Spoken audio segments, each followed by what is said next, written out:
अच्छा देख लें से तो लास्ट क्लास में हमने स्टार्ट किया था, पढ़ा था हीट ऑफ न्यूट्रलाइजेशन। अच्छा हमने एक चीज बोली थी, हीट ऑफ न्यूट्रलाइजेशन का कोई भी क्वेश्चन हो उसमें सबसे पहले ये चेक करोगे कि वो एसिड बेस स्ट्रांग है या वीक है। अच्छा जो लास्ट क्वेश्चन किया था उसी को देखो, उसके जस्ट पहले हमने लिखी थी शॉर्ट ट्रिक कि अगर वीक एसिड या वीक बेस के लिए हीट ऑफ डिसोसिएशन या आयोनाइजेशन पूछे तो बता उसमें heat of dissociation ionisation short trick से ला सकते हो। लेकिन उसी में हमने बोला था शॉर्ट उसमें, लेकिन है क्या वो हीट ऑफ डिसोसिएशन या आयनाइजेशन, हीट ऑफ न्यूट्रलाइजेशन का ही डिफरेंस होती है। लेकिन किस में से किसको माइनस करना वो ध्यान रखोगे, वीक एसिड या वीक बेस की heat of neutralisation minus strong acid and strong base की हीट ऑफ न्यूट्रलाइजेशन, तभी वो डेल्टा एच पॉजिटिव आएगी। अच्छा उसी में एक और क्वेश्चन लिख ले, क्योंकि ये जो इसका दूसरे टाइप का क्वेश्चन हीट ऑफ न्यूट्रलाइजेशन का ही दूसरे टाइप का क्वेश्चन लिख ले, calculate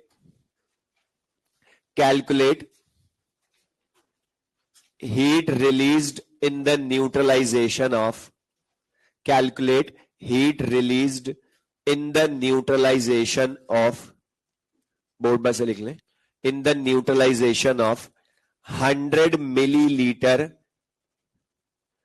0.1 m H2SO4, 100 millilitre 0.1 m H2SO4 with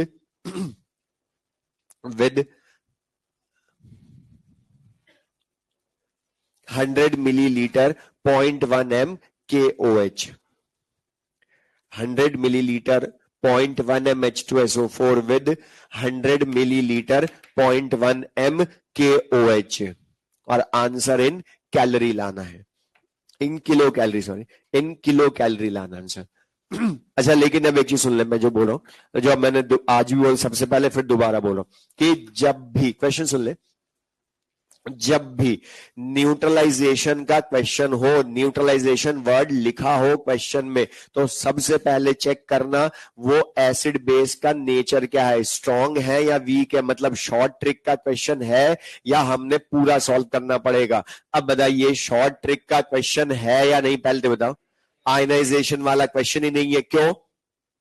क्योंकि ये KOH और H2SO4 दोनों क्या है, strong acid and strong base है। अच्छा strong acid and strong base है, इन दोनों का न्यूट्रलाइजेशन होता है, तो हीट रिलीज्ड कैलकुलेट करनी है इन किलो कैलोरी, बीच में डिस्कशन मत करो अपना, तो हीट रिलीज्ड इन न्यूट्रलाइजेशन लाना है। अच्छा लेकिन अब strong acid and strong base के लिए हमने लास्ट क्लास में पढ़ा था कि कोई भी मैं स्ट्रॉन्ग एसिड और स्ट्रॉन्ग बेस ले लूं तो बता इनकी heat of neutralisation always remains constant, लेकिन कितनी होती है, -13.7 किलो कैलोरी पर इक्विवेलेंट। उसका मतलब क्या है कि अगर 1 equivalent strong acid and strong base neutral होते हैं तो बता 13.7 किलो कैलोरी हीट रिलीज होती है ना, ये हमें पता है। अब यहां मुझे एक चीज बता, हमने क्या लिखा, 1 equivalent strong acid and strong base neutral होते हैं कंप्लीटली, तब इतना हीट रिलीज होती है ना। लेकिन मतलब तुम्हारे पास है कितने इक्विवेलेंट्स, वो तो लाने पड़ेंगे ना मुझे पहले। तो हमारे पास रिलेशन ओनली किसका, स्ट्रॉन्ग एसिड स्ट्रॉन्ग बेस का, नंबर ऑफ इक्विवेलेंट और हीट रिलीज्ड का। तो इसी को यूज करके आंसर लाओ। तो यहां मैं क्या करूंगा, द स्ट्रॉन्ग एसिड के नंबर ऑफ इक्विवेलेंट्स लाओ पहले, स्ट्रॉन्ग बेस के भी नंबर ऑफ इक्विवेलेंट्स लाओ, चेक करो कितने इक्विवेलेंट रिएक्शन करते हैं इनके, उसी के अकॉर्डिंग तो हीट रिलीज होगी ना। बता अमाउंट पर डिपेंड करती है डेल्टा एच, तो अमाउंट है कितना इनका क्वेश्चन में वो तो पता चले मुझे। अब बता मोलैरिटी है तो N इंटू वी लीटर से लाओगे ना नंबर ऑफ इक्विवेलेंट्स। अच्छा नॉर्मेलिटी है या मोलैरिटी है, तो बता मोलैरिटी को नॉर्मेलिटी में बदल सकते हो ना, लिख भी ले। तो बता नॉर्मेलिटी क्या हो जाएगी, 0.1 इंटू वैलेंसी फैक्टर 2, लेकिन वॉल्यूम मिलीलीटर में रखोगे या लीटर में, लीटर में रखोगे तो कितने number of equivalents, 0.02 equivalents H2SO4 के। अच्छा KOH का तो वैलेंसी फैक्टर ही 1, तो 0.1 इंटू 1 इंटू 100/1000, तो कितने नंबर ऑफ इक्विवेलेंट्स आए? 0.01 इक्विवेलेंट्स। अब मुझे एक चीज बताओ, नंबर ऑफ इक्विवेलेंट्स की रिएक्शन बैलेंस्ड इक्वेशन के अकॉर्डिंग होती है या लॉ ऑफ इक्विवेलेंस के अकॉर्डिंग? और लॉ ऑफ इक्विवेलेंस क्या बोलता है कि जो भी रिएक्टेंट रिएक्शन करते हैं उनके हमेशा इक्वल इक्विवेलेंस रिएक्शन करते। तो बता कितना करेंगे इनके आपस में? 0.02 या 0.01? और बता, यहां पर हमने हमेशा बोला है कि जिसके नंबर ऑफ इक्विवेलेंट्स कम वही लिमिटिंग रिएजेंट हो जाता है। क्योंकि बता 0.01 KOH तो इसके 0.01 को ही न्यूट्रल कर पाएगा ना। अच्छा, उसके फर्दर रिएक्शन होगी क्या? क्योंकि KOH बचेगा तो रिएक्शन करेगा कौन? H2SO4 से। तो बता यहां पर 1 इक्विवेलेंट रिएक्शन करते हैं तो 13.7 किलो कैलोरी हीट रिलीज। लिख ले, 13.7 किलो कैलोरी रिलीज होती है हीट, लेकिन कर कितना रहे हैं आपस में? 0.01 equivalent strong acid and strong base. तो आंसर विल बी 13.7 इंटू 0.01, तो answer will be 0.137 kilo calorie heat will be released.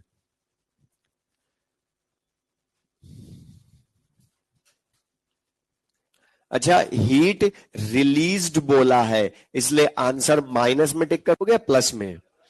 अच्छा, लेकिन इसी क्वेश्चन में बोलता इनके न्यूट्रलाइजेशन की डेल्टा एच कैलकुलेट करें। डेल्टा एच, तो बता डेल्टा एच तो हमेशा विद साइन टिक करते हो ना, इसलिए फिर आंसर क्या होता है लिख भी लेना, ध्यान रहेगा कि अगर डेल्टा एच पूछा तो -0.137, ओनली हीट रिलीज पूछा तो 0.137। तो बताइए ये चीज क्लियर सबको है? और एक चीज अब ये लिख लिया सबने? अच्छा, ये जो मैंने बताया क्वेश्चन, ये अगर मैं ये हीट को छोड़ दूं तो यही प्रोसीजर हमने आयनिक इक्विलिब्रियम में भी किया था। तब वहां भी हमने एसिड एंड बेस के बहुत सारे मिक्सचर वाले क्वेश्चन किए थे, जिसमें बफर बन जाता था, कभी सॉल्ट हाइड्रोलिसिस हो जाता था, कभी ऑस्वर्थ एलिशन लॉ हो जाता था। वहां पर भी मैंने एक चीज बोलती, फिर दोबारा बोल रहा हूं, सुन ले, रुक जा एक मिनट, सुन ले, कि जब भी एसिड एंड बेस का क्वेश्चन हो पूरी फिजिकल केमिस्ट्री में, चैप्टर कोई भी हो जाए, तो मैं चाहे समझ में आए चाहे ना आए, उनके अगर डाटा दिए हुए हैं, ये डाटा ही तो है ना, अमाउंट दिए हुए हो, तो उनका सबसे पहले नंबर ऑफ इक्विवेलेंट्स लाना। तभी तो बता हमने 1 इक्विवेलेंट वाली डेफिनेशन बनाई ना हीट ऑफ न्यूट्रलाइजेशन की, मोल वाली बनाई क्या? इक्विवेलेंट्स लाओ, और जिसके नंबर ऑफ इक्विवेलेंट्स कम वही क्या बोल देंगे हम? Limiting reagent. और लिमिटिंग रिएजेंट के, अब ये तो मैंने समझा दिया, अब इसको ये तो मैंने अभी पूरा समझाने के लिए एक स्टेप लिखी, बाकी ऑब्जेक्टिव में आगे से ऐसे क्वेश्चन हो तो डायरेक्ट लाओ आंसर। कैसे? बता, जिसके नंबर ऑफ इक्विवेलेंट्स कम वही लिमिटिंग रिएजेंट, तो रिएक्शन तो उतने ही इक्विवेलेंट्स की होगी ना जो लिमिटिंग रिएजेंट के हैं, इनटू 13.7 यही कर दो ना। क्यों लिखूं अलग से? बता, 1 इक्विवेलेंट इतना रिलीज होती है तो 0.01 से कितना रिलीज, वही तो किया ना तुमने लास्ट में, 13.01। तो बता लिमिटिंग रिएजेंट के number of equivalents into 13.7 kilo calorie में, अच्छा किलो जूल होता तो 57.3 मल्टीप्लाई कर देता। तो बता मीनिंग ले सबको है? तो कर लोगे। अच्छा, अब जरूरी नहीं है हमेशा मोलैरिटी वॉल्यूम ही दू, मास दे दूं तो मोल इंटू वैलेंसी फैक्टर से लाओ, mass by molecular weight into valency factor, या मोल ही दे दूं तो भी कर लोगे। क्वेश्चन लिखे, calculate calculate heat of calculate heat of complete neutralization of calculate heat of complete neutralization of heat of complete neutralization of 1 mole H2SO4 of 1 mole H2SO4 by NaOH। Answer in kilo calorie लाना। 1 mole H2SO4 by NaOH, answer in kilo calorie लाना।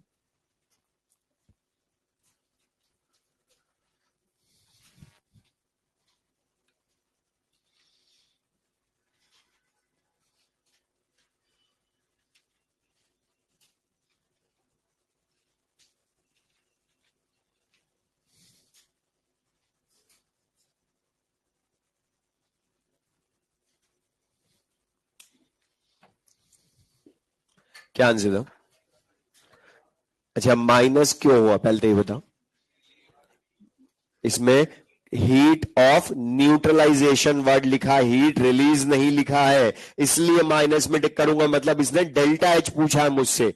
ये दोनों question मैंने जानबूझ के साथ में करवाए। इसमें हीट रिलीज लिखा था इसलिए प्लस वाला टिक करा, जबकि वहां लिखा heat of complete neutralisation of 1 mole H2SO4। लेकिन मेरा न्यूट्रलाइजेशन वर्ड का तुम्हें लिखा है तो एक ही मेथड। सबसे पहले एसिड बेस का नेचर चेक करो कि ये शॉर्ट ट्रिक का है या डायरेक्ट इक्विवेलेंट से करना है। तो बताइए, यहां पर स्ट्रॉन्ग एसिड है, NaOH स्ट्रॉन्ग बेस है, और अभी मैंने बोलता चैप्टर कोई भी हो जाए, एसिड बेस के अमाउंट दे रखे हो तो सबसे पहले नंबर ऑफ इक्विवेलेंट्स लाओ। अब बता, तुम्हें अमाउंट दिया ना उसका 1 मोल H2SO4, तो बता 1 मोल H2SO4 तो नंबर ऑफ इक्विवेलेंट्स कितने हो गए? 1 into valency factor, mole into valency factor करोगे ना नंबर ऑफ इक्विवेलेंट्स, तो कितने नंबर ऑफ इक्विवेलेंट्स हुए H2SO4 के? 1 मोल या 2 इक्विवेलेंट? एक ही बात है दोनों। 1 मोल H2SO4 बोलो या 2 इक्विवेलेंट H2SO4 बोलो, डिफरेंस है क्या? तो 1 मोल या 2 इक्विवेलेंट H2SO4। अच्छा, अब ये न्यूट्रलाइज किससे होता है? NaOH से। अच्छा, NaOH के तो मोल दिए ही नहीं फिर। हाँ, अब ध्यान से बस पढ़ना था, वर्ड पढ़ो क्या लिखा, heat of complete neutralisation of NaOH of 1 mole H2SO4 by NaOH। मतलब बता, इनडायरेक्टली उसने बता दिए कि NaOH के भी कितने लेने पड़ेंगे मुझे, 2 इक्विवेलेंट, इसलिए उसने उसका डाटा ही नहीं दिया। जरूरत ही नहीं डाटा की, क्यों? क्योंकि उसने बता दिया ना कि 1 मोल H2SO4 कंप्लीटली न्यूट्रल होता बाय NaOH। तो बता यहां कितने इक्विवेलेंट की रिएक्शन हुई, 1 की या 2 की? अब बता कौन लिमिटिंग रिएजेंट? कोई भी नहीं, दोनों खत्म होंगे तभी कंप्लीट होएगा। तो बता डेल्टा H पूछा है ना। अच्छा, 1 इक्विवेलेंट की कितने होती है? -13.7, तो 2 की कितनी हो गई? -27.4। अच्छा, पर इक्विवेलेंट किलो कैलोरी लिखूं या ओनली किलो कैलोरी? क्योंकि द पर इक्विवेलेंट तो 1 मोल 1 इक्विवेलेंट के लिए होती है। अच्छा, इसको मैं किलो कैलोरी पर इक्विवेलेंट नहीं लिख सकता, बट बता पर मोल लिख सकता हूं क्या? क्योंकि ये 1 मोल H2SO4 के लिए है ना कंप्लीट न्यूट्रलाइजेशन में। तो फॉर 1 मोल H2SO4 लिख सकता हूं। द मीनिंग क्लियर सबको ये? तो यहां पर अब ये वाला जो लास्ट क्वेश्चन करवाया मैंने, ये बहुत कॉम्पिटिशन्स में आ चुका है सेम क्वेश्चन। और ये जो है क्वेश्चन मैंने लास्ट क्लास में थ्योरी में भी करवाया था, जब समझाया था कि हमेशा strong acid and strong base के न्यूट्रलाइजेशन की इक्वेशन हमेशा H++OHN गिव्स H2O ही होती है ना। अब इसमें एक चीज सुन ले, ये जो क्वेश्चन है इसी में मैं जरा सा चेंज करूं, रट मत लेना, हमेशा आंसर -27.4 होता है। अच्छा, किलो जूल होता तो इंटू 57.3 इंटू 2 कर देता ना।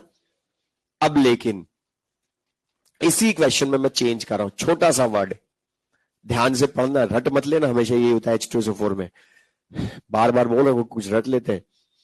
और उसने क्वेश्चन बोल रहा हूं, calculate heat of neutralisation of H2SO4 by NaOH. Calculate heat of neutralization of H2SO4 by NaOH. अब बोला आंसर, -13.7 किलो कैलोरी पर इक्विवेलेंट। अब पर मोल नहीं लिख सकता मैं, ये ध्यान रखना, हमेशा बोलता हूं यूनिट का बहुत ध्यान रखा करो। पर इक्विवेलेंट क्यों लिखूंगा? अच्छा, मैंने क्या बोला, खाली H2SO4 है एंड NaOH की हीट ऑफ न्यूट्रलाइजेशन। अमाउंट दिया क्या मैंने? नहीं दिया, तो कितना मानूंगा बाय डेफिनेशन? 1 ही मानूंगा ना फिर तो मैं। और 1 में तो 13.7 किलो कैलोरी पर इक्विवेलेंट ही होती है। यहां तो दिया था अमाउंट, इसलिए उसके अकॉर्डिंग आंसर लाया। नहीं देगा तो हमेशा बाय डेफिनेशन पर इक्विवेलेंट ही मानते हो ना, तभी तो फिक्स बोलते हो ना ऑलवेज। अभी भी तो वही पर इक्विवेलेंट तो वही लिखी थी ना हमने, तो 2 के लिए डबल की ना हमने। तो ये चीज क्लियर सबको है? तो हमारा chapter complete.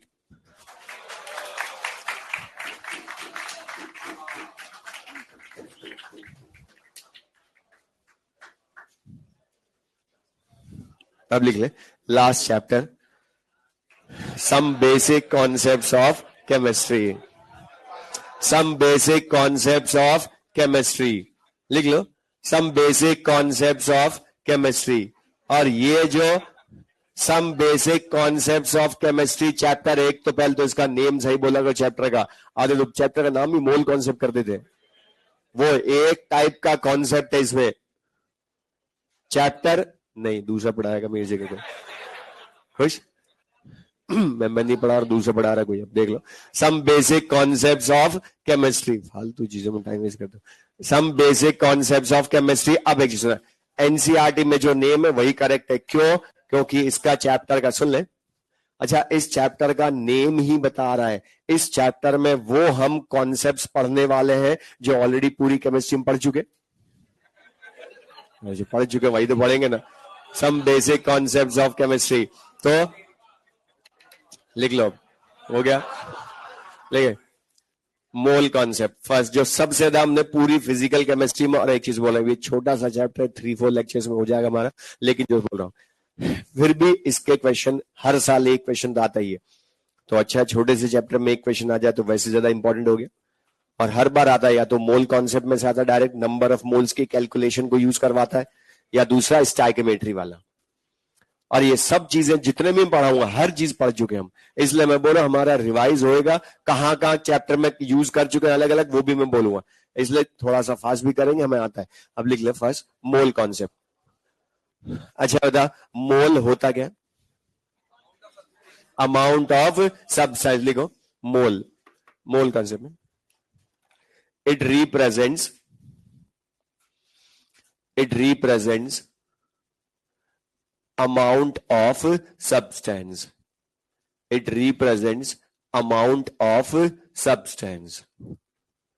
It represents amount of substance.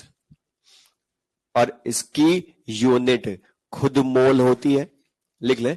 लेकिन ध्यान रखना, एग्जैक्टली मोल की यूनिट अगर MOLE लिखा है तो वो अमाउंट ऑफ सब्सटेंस है, और फिर वो मोल, मास, वॉल्यूम, नंबर ऑफ पार्टिकल्स कुछ भी हो सकता है। मोल तो क्या है? Amount of substance. वो इन टर्म्स ऑफ मास भी ले सकता हूं, इन टर्म्स ऑफ वॉल्यूम भी ले सकता हूं, इन टर्म्स ऑफ पार्टिकल्स भी ले सकता हूं।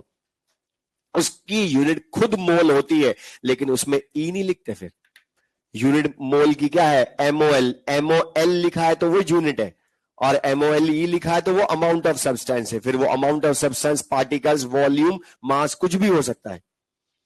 इसके लिए तुमने ध्यान से देखा हो, कभी भी हम हमेशा जब भी मोलैरिटी की यूनिट लिखते थे, कहीं भी लिखी होती है तो उसमें लिखी होती है MOL लीटर इनवर्स, तो वो मोल लीटर इनवर्स यूनिट में काम आ रहा है ना, वो तो यूनिट तो खुद क्या आती है? मोल। अब लेकिन यहां पर हम कैलकुलेशन के लिए हमने पूरी फिजिकल केमिस्ट्री में हमेशा मोल को यूज नहीं करा, हमने उसका रिलेशन यूज किया 1 मोल का। अब इसको पहले मैं बता रहा हूं इन terms of number of particles, तो लिख ले फर्स्ट, तो थोड़ा साथ में लिख ले first. 1 mole of any substance, मतलब कितने नंबर ऑफ पार्टिकल्स होते हैं उसमें? 6.023 into 10 raised to the power 23 particles.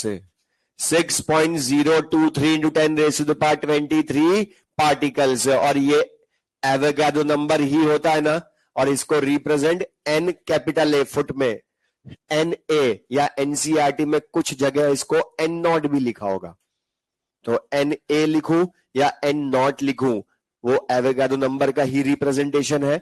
और ये जो पार्टिकल्स हैं वो कैन बी एटम्स, मॉलिक्यूल्स और ions, can be atoms, molecules और आयंस। अच्छा, लेकिन सबसे इंपॉर्टेंट चीज हमने लिख दिया 1 मोल में Na पार्टिकल्स होते हैं, लेकिन पार्टिकल्स होंगे कौन से टाइप के, ये डिसाइड करेगा ओनली क्वेश्चन। यहां ध्यान रखना भी, ये छोटी छोटी चीजों का बोलो जो हमें ध्यान है, लेकिन फिर भी यूज करना हमें आए। 1 मोल ऑफ एनी सब्सटेंस, उसमें होते हैं Na नंबर ऑफ पार्टिकल्स, और ये Na number of particles atom भी हो सकते हैं, मॉलिक्यूल भी हो सकते हैं, और आयन भी हो सकते हैं। जो डिसाइड करता है कि सब्सटेंस कौन सा है, जैसे मैं तुमसे क्वेश्चन बोलूं 1 मोल पोटेशियम मेटल। अब बता, पोटेशियम मेटल बोला मैंने, और हमने पढ़ा थर्मोकेमिस्ट्री में भी, बता मेटल्स तो हमेशा एटम फॉर्म में ही एग्जिस्ट करती है ना, तो इसके 1 मोल में Na एटम्स होंगे, ना कि Na मॉलिक्यूल्स। होगा किसी एक टाइप का पार्टिकल उसमें, एटम, मॉलिक्यूल या आयन, तीनों नहीं होंगे एक साथ। तो पोटेशियम एटम है, इसलिए इसके 1 मोल में क्या बोलेंगे हम, only Na atoms. Na molecules नहीं बोलूंगा 1 मोल में। इसी तरह से अगर बोल दूं 1 मोल ऑक्सीजन गैस, तो पहले तो बताया इसका फॉर्मूला O लिखो या O2, पूरी फिजिकल केमिस्ट्री में जो लिखते हो वही लिखोगे। तो बता ऑक्सीजन तो क्या होती है, O2। अब बताइए एटम है या मॉलिक्यूल, तो इसके 1 मोल में Na एटम्स लिख सकता हूं क्या मैं, नहीं लिख सकता। तो ये चेक करना सबसे पहले, यहां पर कुछ भी हम आगे क्वेश्चन करें, ये सब क्वेश्चन ही बोल रहा हूं मैं जो लिखवा रहा हूं, कि वो सब्सटेंस एटम फॉर्म में एग्जिस्ट करता है या मॉलिक्यूल फॉर्म में एग्जिस्ट करता है, वो डिसाइड करेगा 1 मोल में Na एटम्स है या Na मॉलिक्यूल्स है। अब बता इसमें क्या है, Na मॉलिक्यूल्स। अच्छा अब मैं तुमसे पूछूं, आगे के क्वेश्चन यही पूछा थ्योरी में, कि नंबर ऑफ एटम्स बताओ इसमें, तो बता इसका 1 मॉलिक्यूल 2 एटम से मिलकर बना, तो Na मॉलिक्यूल्स कितने से मिलकर बने, 2 into Na atoms of oxygen से। तो 2 इंटू Na एटम्स बोले मैंने, Na एटम्स नहीं बोले, होगी सब्सटेंस मॉलिक्यूल है, तो पार्टिकल कौन से टाइप के उसमें, ओनली मॉलिक्यूलर, लिख ले। इसी तरह से 1 मोल अमोनियम, अब बता अमोनियम तो क्या है, आयन। अब बता इसके 1 मोल में Na मॉलिक्यूल्स बोलूंगा क्या, अब क्या बोलूंगा, 1 मोल में Na आयन से। इसमें फिर हम एटम्स बोल सकते हैं, लेकिन मॉलिक्यूल कभी नहीं बोल सकता आयन में मैं। अब बता इसमें कितने number of atoms, 5 into Na, 5 नहीं, 5 तो 1 मॉलिक्यूल में है, 1 मोल में कितने एटम्स हुए, मतलब 1 मोल में Na आयन्स, 1 आयन में 1 नाइट्रोजन। तो ये भी ध्यान से पढ़ना कि तुमसे मोल देकर एटम्स पूछे हैं या डायरेक्ट मॉलिक्यूल में पूछे, तो डिफरेंस हो जाएगा बहुत। 1 आयन तो 5 एटम से बना, लेकिन Na आयन्स कितने से बने, 5 into Na atoms, 1 nitrogen 4 hydrogen से मिलकर बना है ना। अच्छा मैं तुमसे कर, लेकिन अभी रुक जाए, इसी क्वेश्चन में ये पूछता लास्ट वाले में, 1 मोल अमोनियम आयन में number of nitrogen atoms only, तो बता 1 आयन में 1 नाइट्रोजन एटम, तो Na आयन ही होंगे पहले 1 मोल में, तो 1 into Na atoms of nitrogen. Hydrogen के पूछूं तो 1 आयन में 4, तो Na आयन्स में 4 into Na atoms of hydrogen. तो वो किसी के भी पूछ सकता है, जरूरी नहीं हमेशा टोटल पूछे, लिख ले। अच्छा ये किसी भी सब्सटेंस के तुमने 1 मोल की वैल्यू, उसमें नंबर ऑफ पार्टिकल्स 6.023 इंटू 10⁻23 ही बोली ना, या एवोगाड्रो नंबर की वैल्यू यही क्यों ली, और कोई नंबर क्यों नहीं बोल दिया एवोगाड्रो नंबर को, ये भी एग्जाम में पूछा।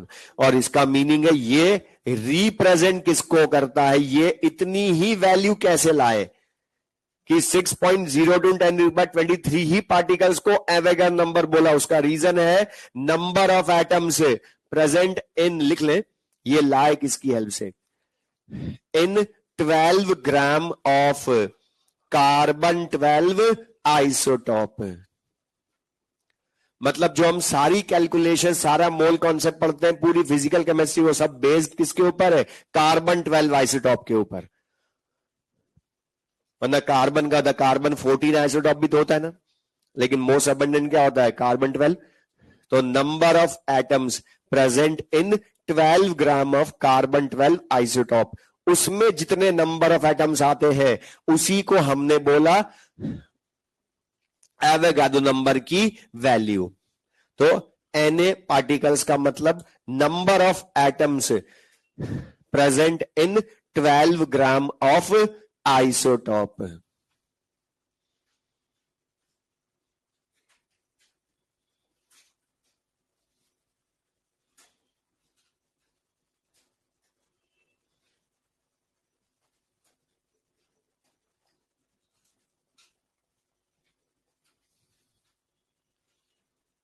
और सबसे ज्यादा जो तुमने इसको यूज किया वो तो बता, मास ऑफ 1 मोल सब्सटेंस की फॉर्म में यूज किया ना मास को। अच्छा ये तो क्या है, 1 मोल का रिलेशन नंबर ऑफ पार्टिकल्स के साथ, लेकिन मतलब 1 मोल में ऑलवेज Na एटम्स होते हैं, 1 मोल में ऑलवेज Na मॉलिक्यूल्स होते हैं, या 1 मोल में ऑलवेज Na आयंस होते हैं। ये करेक्ट है क्या?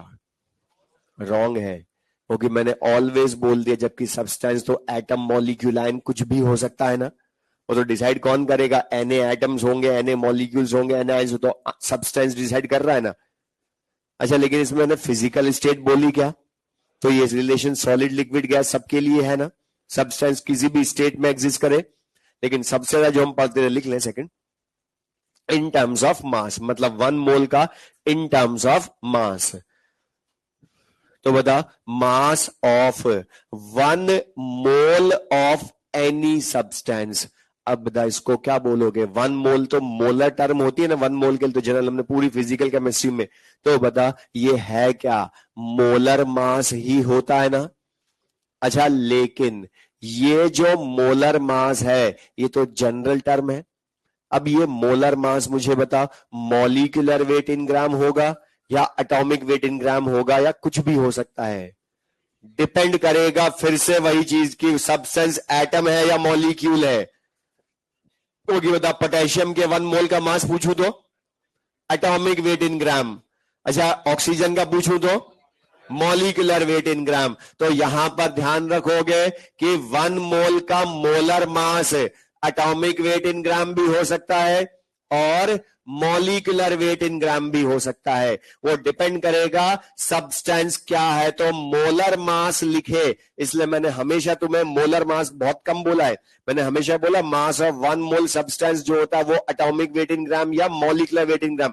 अच्छा ये फैराडेज लॉज में बहुत यूज करा हमने, वहां पर न्यूमेरिकल्स में यूज किया बहुत। ये या बता, एन मोल का मास लास्ट क्लासेस में भी किया, थर्मोडायनेमिक्स में भी, कि 1 मोल का मास mw, तो एन मोल का मास क्या करते थे, इनटू मॉलिक्यूलर वेट वही कर देते थे ना। तो वो इसी को तो यूज करते थे हम हमेशा। अच्छा लेकिन अब इसमें 2 टर्म का ध्यान रखना, जब भी इस चैप्टर के लिए स्पेसिफिकली बोल रहा हूं, बस ये और कहीं यूज नहीं करवाता, पूरी पूरी फिजिकल केमिस्ट्री में तो यही यूज करा हमने रिलेशन। लेकिन इस चैप्टर में स्पेसिफिकली वो हमसे कई बार बोल देता है एक्चुअल मास कैलकुलेट करें। एक्चुअल मास, तो एक्चुअल मास मोलर मास नहीं होता है। क्यों नहीं होता है? क्योंकि एक्चुअल मास का मतलब होता है मास of 1 particle. Mass of 1 particle मतलब मास ऑफ 1 एटम और 1 मॉलिक्यूल ऑफ एनी सब्सटेंस, उसको हम बोलते हैं उस सब्सटेंस का एक्चुअल मास। उस सब्सटेंस का एक्चुअल मास क्यों बोलते हैं, समझाने के लिए बोल रहा हूं। एक्चुअल मास 1 एटम या 1 मॉलिक्यूल का ही क्यों बोलते हैं, जबकि मोलर मास एक्चुअल मास नहीं बोलते हम। क्यों नहीं बोलते? उसका रीजन, बिकॉज मैं तुमसे सिंपल सा पूछूं कि तुम्हारा खुद का मास क्या है, तो क्या पूरी फैमिली के बताते हो क्या? अकेले का ही बताओगे ना। तो तुम्हारा एक्चुअल मास का मतलब क्या? तुम्हारे अकेले का, बल्क में सबका थोड़ा बताओगे। अब बता, मोलर मास को क्यों नहीं बोल रहा मैं एक्चुअल मास? बोलो कि ये 1 पार्टिकल का है या Na पार्टिकल्स का है? 1 मोल का मतलब क्या? Na पार्टिकल्स हुए ना उसमें, तो तुम तो Na पार्टिकल्स का एक साथ बता रहे हो मास। वो तो कैलकुलेशन इजी करने के लिए करते हैं यूज हम। तो बता 1 एटम का या 1 पार्टिकल का तो एक्चुअल मास कितना होगा जो उसका वो Na से डिवाइड करके लाओगे। बता 1 मोल का पता है तो 1 पार्टिकल का ला सकते हो ना। तो ये लिख ले, तो मास ऑफ 1 एटम और 1 मॉलिक्यूल ऑफ एनी सब्सटेंस होता है उसका एक्चुअल मास। और याद रखने के लिए बोला कि अकेले पार्टिकल का मास ही एक्चुअल बोल सकते हो, मोलर मास तो Na पार्टिकल्स का मास होता है। अच्छा इसीलिए तुमने देखा एटॉमिक स्ट्रक्चर जब तुमने पढ़ा था तो उसी चैप्टर में तुमने AMU यूज किया था। ग्राम में बहुत नेग्लिजिबल मास आता था उनका, क्योंकि वहां 1 एटम 1 मॉलिक्यूल का मास लाते थे ना, तो वो एक्चुअल था। तभी तो बता, एक एटम या मॉलिक्यूल जो हमें दिखता भी नहीं है लेकिन उसका कुछ तो वेट होता है ना, तो ग्राम में तो नेग्लिजिबल होता है, इसलिए उसके लिए हम यूज क्या करते हैं, AMU, क्योंकि उसका मास नेग्लिजिबल। अच्छा 1 AMU, लेकिन एक चीज ध्यान रखना, आंसर पूरी फिजिकल केमिस्ट्री में हमने मास का हमेशा ग्राम में ही लाए ना, तो AMU में हो तो उसको ग्राम में चेंज करोगे, कैसे करोगे बताओ? 1 AMU की वैल्यू कितनी होती है? अरे ग्राम में बता दो कितनी होती है? 1.66 या 1.67, लिख भी ले साथ में, हमें पता, बट दोबारा रिवाइज हो जाएगा। तो 1.67 × 10 की पावर -24 ग्राम, या किलोग्राम में बोलूं तो 1.67 × 10 की पावर -27 किलोग्राम, ये 1 AMU होता है। अच्छा लेकिन NCERT में AMU लिखा ही नहीं होगा, क्योंकि ये ओल्ड IUPAC यूनिट है 1 एटम या 1 मॉलिक्यूल की। आजकल हम उसकी जगह यूज करते हैं एटॉमिक मास यूनिट की जगह यूनिफाइड मास, मतलब U, और 1 AMU और 1 U सेम ही होता है। मतलब 4 AMU में बोलूं तो उसका मतलब क्या है, 4U ही है। तो यूनिफाइड मास NCERT में यही लिखा होगा, या एक और टर्म होती इसी तरह की 1 डाल्टन, मतलब जितना AMU उतना U या उतना ही डाल्टन। और कैलकुलेशन में एक कन्वर्जन या डिवीजन बहुत काम आएगा, बहुत जगह तुम्हें मिलेगा 1/Na, मतलब 1/6.02 × 10⁻23, ये डिवाइड करने के लिए बहुत जगह मिलेगा। तो बता, इसकी वैल्यू डिवाइड, अगर ये बहुत जगह आएगा तो बार बार इनको डिवाइड करने में सबसे टाइम लग जाएगा। तो इसको डिवाइड जब करते हैं तो वैल्यू आती है 1.67 × 10⁻24। और एक चीज ध्यान रखना, ये 1/Na जो डिवाइड करने पर आया, ये मत सोचना ये कहां से लाए, तो डिवाइड करने पर आया है मैथ से हो, तो ये 1/Na, इसकी वैल्यू 1.67 × 10⁻24 लिखा है मैंने। ये नहीं बोला है कि 1/Na 1 AMU होता है, क्योंकि अभी कुछ ने बोला था कि 1 AMU 1/Na, ये मत बोलना, मतलब वो ग्राम के साथ है जबकि ये विदाउट यूनिट लिखी है, वरना मैं लिख देता 1 AMU, लिख नहीं सकता हूं, ये ऐसी चीजें मत बोलना, वो गलत है। मतलब ये 1/Na तो कहीं भी आ सकता है ना, number of molecules by Na करेंगे तो वहां भी आ गया, तो क्या AMU लिखोगे कि ग्राम लिख दोगे क्या उसको? तो AMU तो ग्राम है, वो अलग चीज है, इसलिए बोला खाली बिना यूनिट के लिख रहा हूं, ये ध्यान रखना छोटी छोटी चीजों का। अच्छा ये जो 1 AMU की वैल्यू, अब मैं पूछ रहा हूं 1 AMU की वैल्यू ग्राम में 1.67 × 10⁻24 ग्राम, ये 1 AMU की वैल्यू इतनी ही क्यों लिखी? जैसे 1 मोल में नंबर ऑफ पार्टिकल्स Na लिखे, वो क्यों लिखे थे? क्योंकि 12 ग्राम ऑफ कार्बन 12 आइसोटोप में इतने नंबर ऑफ एटम्स आते। लेकिन 1 AMU की वैल्यू इतनी ही क्यों लिखी? उसका रीजन, क्योंकि ये रिप्रेजेंट करता है 1/12 of mass of 1 atom of carbon 12 isotope. लिख ले, मतलब atomic weight scale, modern atomic weight scale based किसके ऊपर? हर चीज बोला था कार्बन 12, पूरी फिजिकल केमिस्ट्री इसी पर बेस्ड है। तो mass of 1 atom of carbon 12 isotope.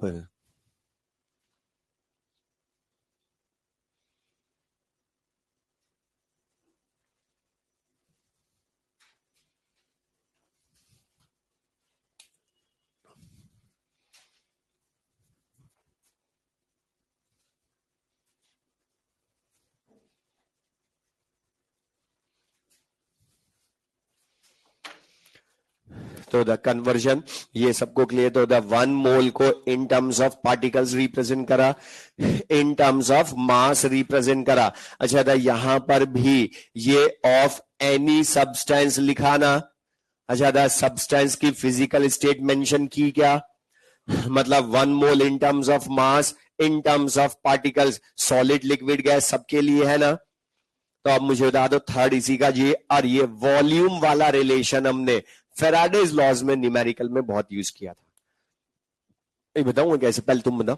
अच्छा, किसी भी सब्सटेंस के, ध्यान से सुनना फिर बोलना, किसी भी सब्सटेंस के 1 मोल के वॉल्यूम को, पहले तो बता 1 मोल का मास था तो तुमने मोलर मास बोला ना, वैसे बता 1 मोल के वॉल्यूम को क्या बोलोगे, मोलर मास या मोलर वॉल्यूम।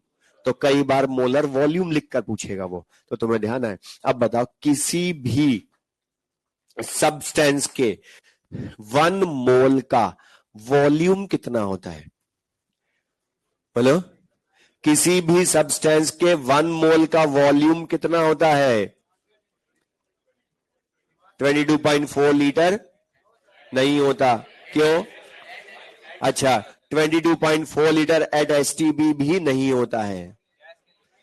तो फिर कितनी बार में बोलोगे, तीसरी बार में बोलोगे, पहली बार नहीं बोल सकते, गैस के लिए होता है खाली। तो ये ध्यान रखो, अब मैंने बोल दिया तुम्हें आता, फिर तुम लोग रॉन्ग करोगे। अभी सोचा भी नहीं तुमने, मैं बार बार तुम्हें फिजिकल स्टेट बोल रहा हूं इन दोनों में।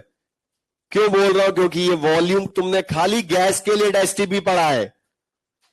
अभी आदम तो बोल दिया एसटीपी, सॉलिड लिख दूंगा तो भी नहीं बोल सकता 22.4 में।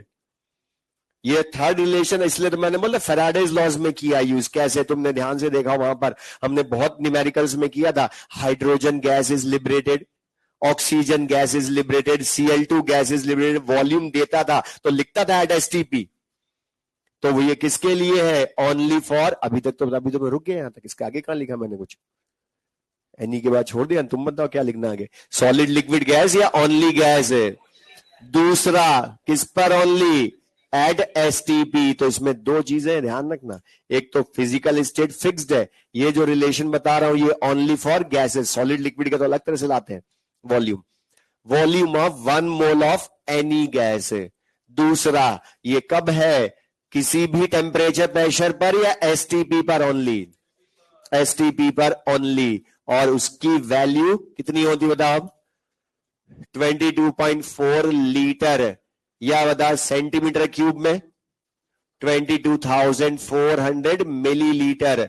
और मिलीलीटर सेंटीमीटर क्यूब सेम ही होते, तो मिलीलीटर या सेंटीमीटर क्यूब सेम। तो यहां ध्यान रखो ये कि ये जो volume of 1 mole of, volume of 1 मोल है, ये सॉलिड लिक्विड गैस सबके लिए या only for gases? Only for gases. जबकि मास वाला, नंबर ऑफ पार्टिकल्स वाला ओनली सॉलिड लिक्विड गैस सबके लिए होता है। अब दूसरी एक और गड़बड़ जो कुछ स्टूडेंट्स ने कर रखी पहले से, बता रहा हूं। ये 1 मोल का वॉल्यूम एट एसटीपी लिखा ना, एसटीपी का मीनिंग कभी भी स्टैंडर्ड कंडीशंस नहीं बोलोगे। नाम इसका फुल फॉर्म वही है, standard temperature and pressure, but इसको तुमने हमेशा पूरी फिजिकल केमिस्ट्री में कहीं भी एसटीपी था तो वो एसटीपी ही लिखता था ओनली, शॉर्ट में। कभी स्टैंडर्ड टेम्परेचर एंड प्रेशर तक भी नहीं लिखा उन्होंने, वरना हम उसको मान लेते। जबकि अब उसका डिफरेंस, एसटीपी पर टेम्परेचर होता है 0 डिग्री सेल्सियस, 273.15 केल्विन। प्रेशर होता है 1 atm, प्रेशर 1 atm। और टेम्परेचर प्रेशर इतना, जबकि बता स्टैंडर्ड कंडीशंस जो हमने थर्मोडायनेमिक्स इलेक्ट्रोकेमिस्ट्री में पढ़ी, वहां मैंने टेम्परेचर कभी फिक्स बोला था क्या? होता कांस्टेंट है, लेकिन कुछ भी हो सकता है। अभी तो देख लो, अब देख ले, एसटीपी टेम्परेचर 0 डिग्री सेल्सियस मतलब 273.15 केल्विन, प्रेशर 1 atm। अच्छा मुझे एक चीज बता दे, ये 1 मोल गैस का वॉल्यूम एट एसटीपी 22.4 लीटर होता है, ये लाए कैसे? स्टार्टिंग से बोल बोल के थक गया कि गैस के लिए कुछ भी पूछ लूं ना आए तो एक ही चीज आती तुम्हें, आइडियल गैस इक्वेशन। उसके बिना कुछ भी रीजन नहीं हो सकता उनका। तो क्या रीजन होगा? Ideal gas equation, PV equals to NRT. अब प्रेशर कितना है? 1 atm। वॉल्यूम लाना है कितने मोल का? 1 मोल का। अच्छा जब ये प्रेशर एटीएम में है, वॉल्यूम लीटर में ला रहे हो, तो लीटर एटीएम में रखोगे 0.0821। अच्छा, हम टेम्परेचर 0 डिग्री सेल्सियस की वैल्यू 273 रख देते, बट एग्जैक्टली 273.15 होती है ना। अब सॉल्व करेंगे तो वैल्यू लिख लेंगे, 22.4 लीटर आएगी। लेकिन द लाई किससे, ये एसटीपी से लाए नहीं है। तो volume of 1 mole of gas मतलब molar volume of any gas. अच्छा, एनी गैस लिखा है, इसका मतलब क्या है कि गैस चाहे एट एसटीपी ऑक्सीजन हो, अमोनिया हो, CO2 हो, मीथेन गैस हो, एट एसटीपी सबका वॉल्यूम कितना होता है 22.4 लीटर एट एसटीपी। और एसटीपी पर temperature 0 degree Celsius, pressure 1 ATM। But अब एक चीज सुनना, ये लिख लिया। अब मैं जो बोल रहा हूं ये ध्यान रखना, कभी कभी तुम्हें, या कभी कभी नहीं, आजकल तो न्यू बुक्स में, सब में न्यू बुक्स में तुम्हें लिखा होगा एट एसटीपी, सुन ले अभी लिख लेना, at STP 1 mole of any gas का वॉल्यूम एट एसटीपी 22.7 लीटर। तो करेक्ट है वो। आईआईटी में तो नया वाला यूज करने लग गया। अब क्यों करने लग गया, उसका रीजन, क्योंकि ये एसटीपी में जो प्रेशर लिखा है ना, ये ओल्ड कंडीशंस ऑफ एसटीपी है। आईयूपीएसी ने बदल दिया इसको। अब यहां प्रेशर 1 ATM की जगह वो 1 बार लेते हैं। अच्छा, हमने पूरी फिजिकल केमिस्ट्री में हमेशा बोला है 1 ATM almost equals to 1 bar, but exactly तो 1.013 बार होता है ना।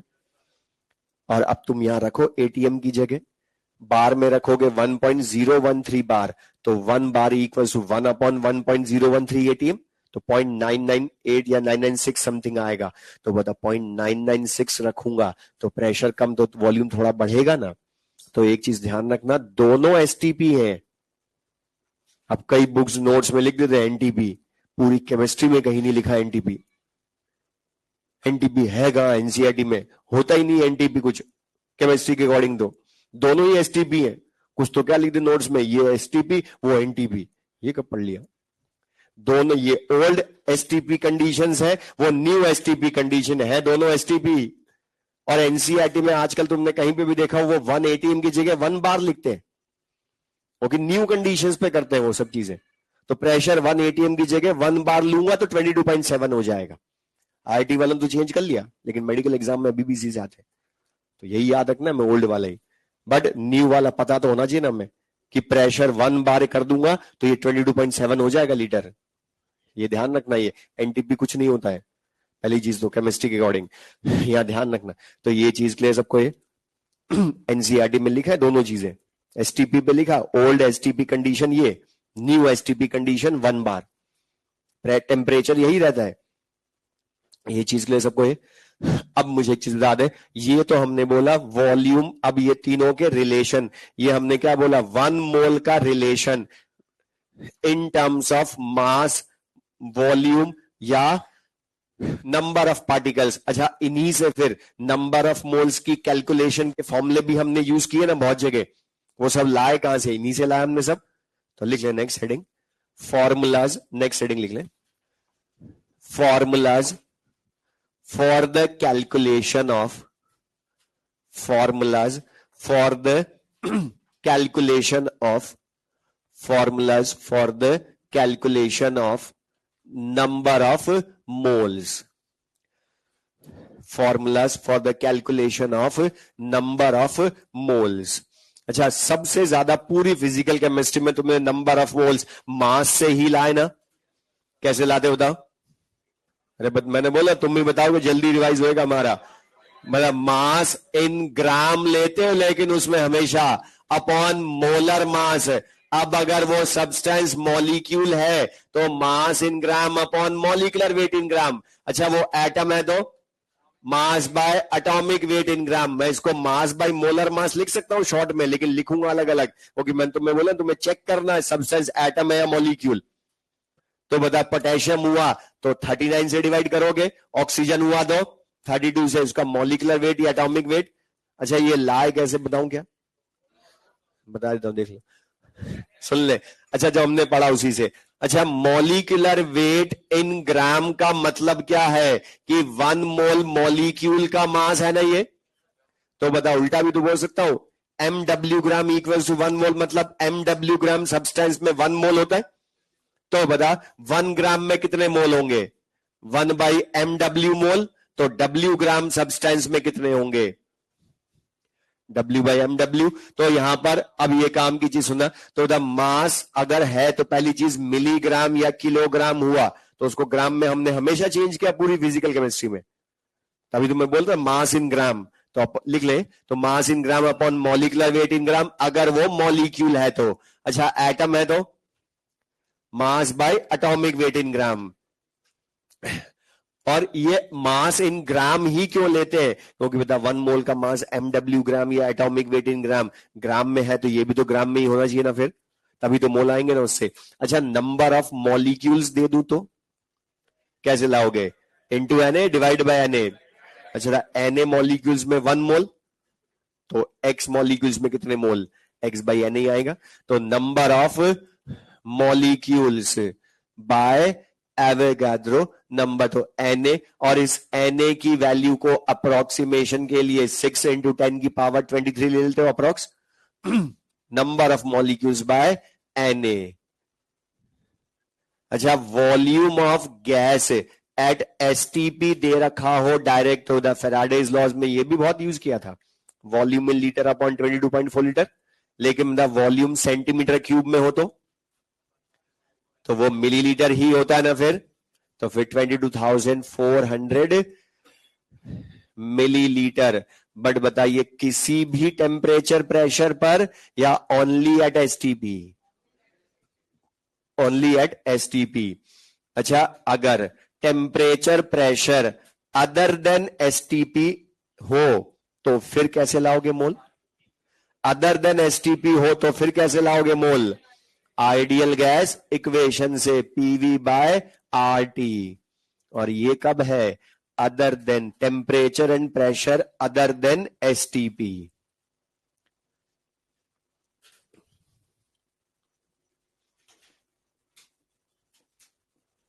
Temperature and pressure other than STP. लेकिन सबसे इंपॉर्टेंट चीज ये जो फर्स्ट एंड सेकंड फॉर्मूले हैं ये ओनली गैसेस या सॉलिड लिक्विड गैस सबके लिए, जबकि ये थर्ड एंड फोर्थ किसके लिए है, ओनली फॉर गैसेस,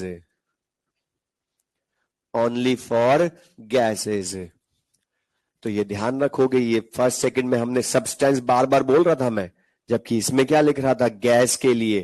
थर्ड वाला एट एसटीपी, तो गैस भी मतलब फिजिकल स्टेट यहां भी इंपॉर्टेंट है कि कब ये थर्ड फोर्थ यूज करने कब नहीं करने डिसाइड तो फिजिकल स्टेट करेगी। अच्छा एक और फॉर्मूला हमने सॉल्यूशंस चैप्टर में भी पढ़ा था। अच्छा था मैं तुमसे किसी सॉल्यूट के नंबर ऑफ मोल्स पूछूं तो ला सकते हो क्या, मोलैरिटी और वॉल्यूम दे दूं उसके तो ले आओगे क्या, molarity equals to N by V, तो एन इक्वल्स टू क्या हो गया एम इंटू वी, तो molarity into volume of solution in litre, मतलब volume of solution in litre हो तो मैं मोल ऑफ सॉल्यूट ला सकता हूं ना। लेकिन ये सबके लिए या only in solution, only in solution, only in solution. अच्छा जो फर्स्ट वाला फॉर्मूला है उसमें मास बाय मॉलिक्यूलर वेट अगर यूज करेंगे तो कब करेंगे बताओ, जब सब्सटेंस क्या हो, मॉलिक्यूल हो। तो कई बार तुम्हें वो मॉलिक्यूलर वेट यहां डायरेक्ट नहीं देता है, वो तुम्हें देता है molecular weight of a volatile substance, या तुम्हें इनडायरेक्टली मॉलिक्यूलर वेट देगा। अच्छा हम पढ़ चुके हैं, मैं तुमसे पूछ रहा हूं, बोल बैठ ले, हमने केमिकल इक्विलिब्रियम बोला। अच्छा वेपर डेंसिटी दे रखी हो या पूछी हो तो ला सकते हो क्या, वेपर डेंसिटी क्या होती है, डबल ऑफ वेपर डेंसिटी ही क्या होता है, मॉलिक्यूलर वेट। लेकिन मतलब ये वेपर डेंसिटी का मतलब जो सब्सटेंस वेपर में बदल सकता है, और वो नॉन वॉलेटाइल या वॉलेटाइल। तो बता वेपर डेंसिटी अगर मैं किसी की लिख दूं सब्सटेंस की तो मैंने बता दिया ना कि दैट सब्सटेंस इज वॉलेटाइल। तो ये नॉन वॉलेटाइल के लिए होगा क्या रिलेशन? ओनली किसके लिए होगा?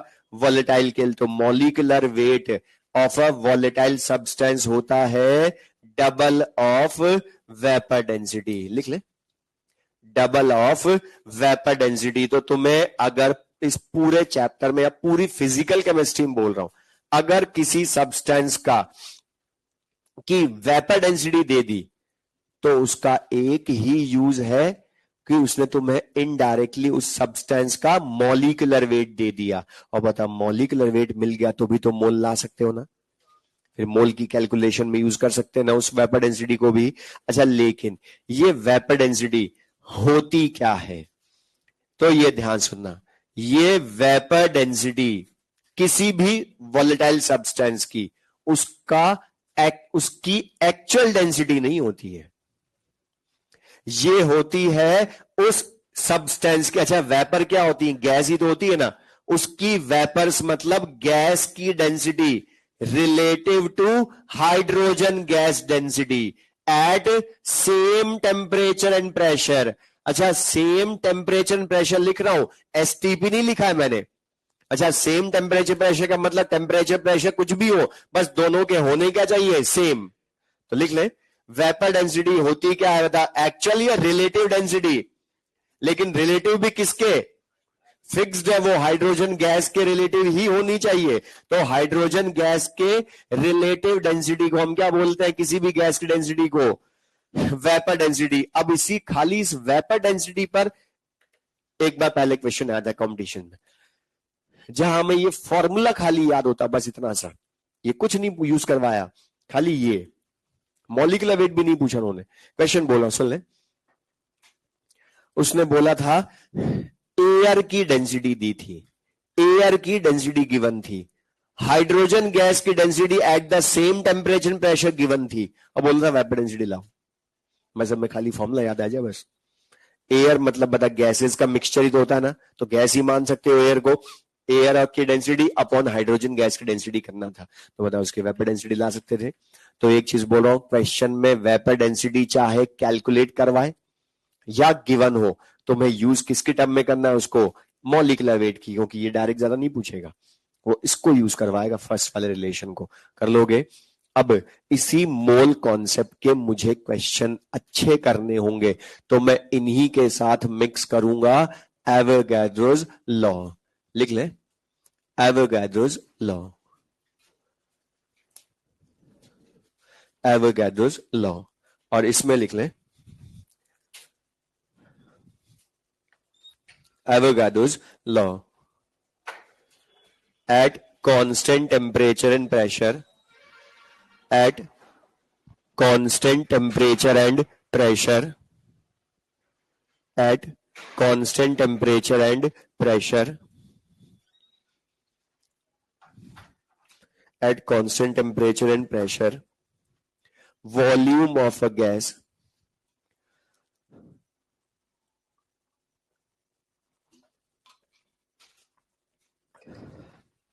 at constant temperature and pressure, volume of a gas is directly proportional to is directly proportional to number of moles of that gas, is directly proportional to number of moles of that gas।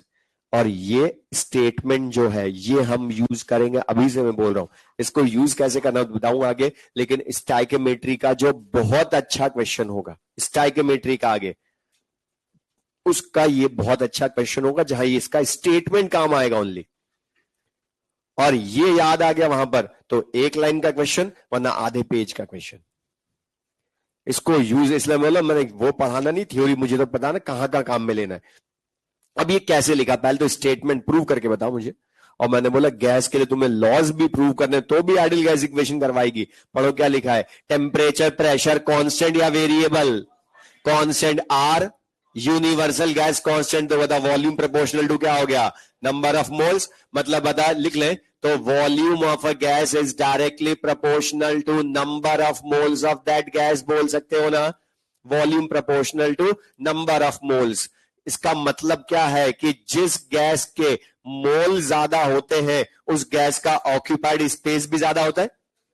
मतलब 1 मोल का volume 22.4, तो 2 मोल का into 2, तो बता volume proportional to मोल। जिसके मोल कम उसका volume कम, जिसके मोल ज्यादा उसका वॉल्यूम ज्यादा।